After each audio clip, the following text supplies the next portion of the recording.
You're watching Nickbox.com. My name is Nick. And this is my box. So I did a show a while back where I was talking about my car and working on my car and discussed the fact that it was a very expensive oil change. That oil change just got a lot more expensive because my car pretty much exploded. Well, I guess actually it stopped exploding because, you know, with the gas and the fuel and the fire, the spark, it boom. So now I don't have a car, which is kind of an interesting feeling.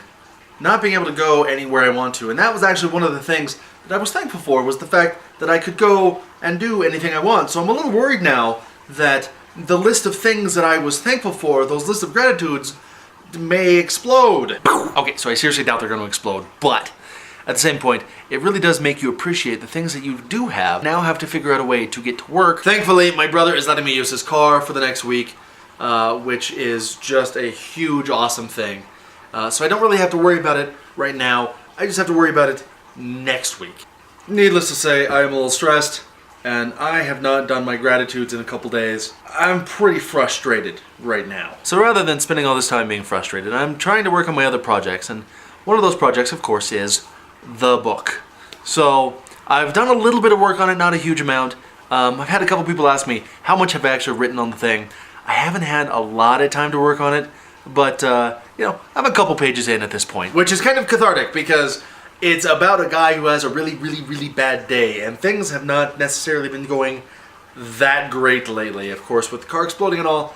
But I do have to say that I am thankful for the fact that my brother, not the one I'm borrowing the car from, but the other brother, was there to help. He had asked me to go see a movie, Thor, and I really wanted to go see the movie, but my car exploded on the way down there, so he drove over, helped me get my car towed back to my parents' house, and helped me take apart the engine. Most of the engine is actually now in my trunk, which can only be opened by using the little clicker thing on the keychain, and that doesn't work because the battery's been disconnected, and the battery, in all the brilliance of design, is now locked in the trunk that I forgot I cannot open. So now I also have to figure out how to get into the trunk of my car when the key doesn't work. As much as I'd like to bury my head in the sand and forget that all this stuff is going on, forget that it exists, I am an adult, which I don't want to be an adult anymore, but I gotta get this stuff figured out and gotta get my car working again, or figure out how I'm going to get to work so that I can pay for the parts to fix my car. As frustrated as I am, I'm really not that stressed out over it. It is what it is, and it'll get taken care of, and I'll find another way to work. It's just making things a little bit more inconvenient, but at the same point,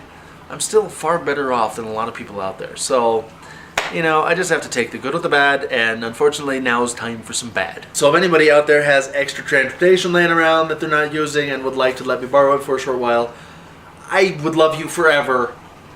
At least as long as I had the use of the car. So of course, this happens at the worst possible time, but is there ever a good time for something bad to happen? There are a lot of other things going on that I'm just not going to talk about and I don't want to deal with right now. So I'm just going to try to relax a little bit tonight because it's not going to get fixed today. I hope you guys are having a better month than I am. I'm sure mine will start improving very soon. Take care of yourself out there. It's very cold. Make sure you bundle up. And as always, thanks for being awesome.